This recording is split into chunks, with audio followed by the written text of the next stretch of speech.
అక్షర్ పటేల్ ప్రయాణం నిజంగా అసాధారణం. ఒకప్పుడు టీమిండియాలో రిజర్వ్ ప్లేయర్‌గా ఉన్న అతను ఇప్పుడు టీమిండియా వైస్ కెప్టెన్ స్థాయికి ఎదగడం అసాధారణం. కానీ ఈ ప్రయాణం సులువుగా జరగలేదు. అనేక మంది సీనియర్ స్పిన్నర్లు జట్టులో తమ స్థానాన్ని పటిష్టం చేసుకున్న సమయంలో అక్షర్ పటేల్‌కు అవకాశాలు దక్కే పరిస్థితి లేదు.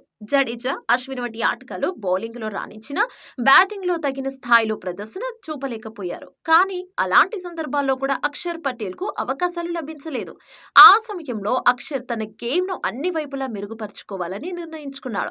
అక్షర్ పటేల్ ఆటను చూస్తే కేవలం బౌలింగ్‌తోనే కాకుండా బ్యాటింగ్, ఫీల్డింగ్‌లోనూ అతను ప్రోగ్రెస్ చేయడంతో టీంలో నిజమైన ఆల్ రౌండర్‌గా ఎదిగాడు.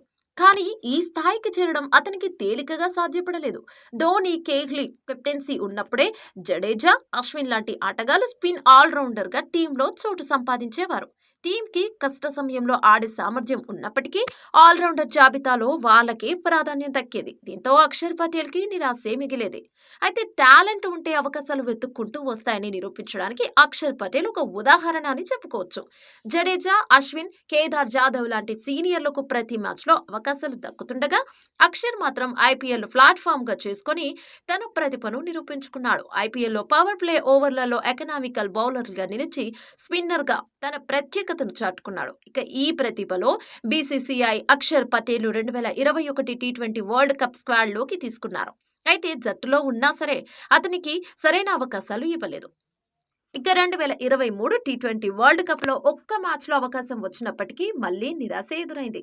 సరిగ్గా అప్పటి నుంచే రోహిత్ శర్మ తన ప్రతిభను గుర్తించి అవకాశాలు ఇవ్వడం మొదలుపెట్టాడు.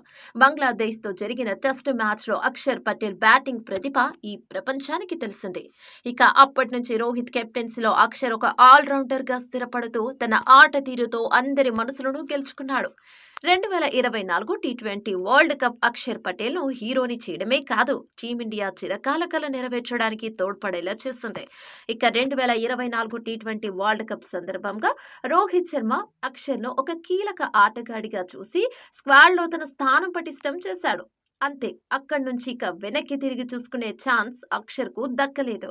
ఆస్ట్రేలియాతో సెమీఫైనల్లో కీలకమైన క్యాచ్ పట్టి మ్యాచ్‌లో కీలక టర్నింగ్ పాయింట్‌ను తీసుకొచ్చాడు. ఫైనల్లో రోహిత్, సూర్యకుమార్, పంత్ వంటి బ్యాటర్లు తక్కువ స్కోర్కే వెనుదిరగడం జట్టుకు కష్టాన్ని తీసుకొచ్చినా అక్షర్ పటేల్ కోహ్లీతో కలిసి ఇన్నింగ్స్‌ను నడిపించాడు. ముఖ్యంగా అక్షర్ పటేల్ బ్యాటింగ్‌లో ఫోర్లు, సిక్సర్లతో జట్టు స్కోర్ వేగంగా పెంచాడు.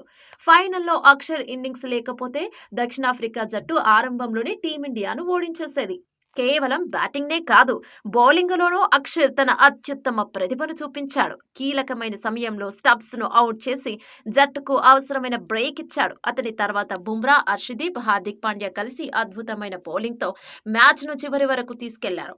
ఇక ఫైనల్ ఓవర్లో సూర్య పట్టించిన క్లాసిక్ క్యాచ్‌తో టీమిండియా చిరకాల స్వప్నం నిజమైంది. ఈ మొత్తం టీ20 వరల్డ్ కప్ ప్రయాణంలో అక్షర్ పటేల్ జట్టుకు ఎంతగానో తోడ్పడ్డాడు. అక్షర్ పటేల్ లేకుండా టీమిండియా ఫైనల్ చేరేదా అనే ప్రశ్నకు స్పష్టంగా కాదు అనే సమాధానం చెప్పాలి.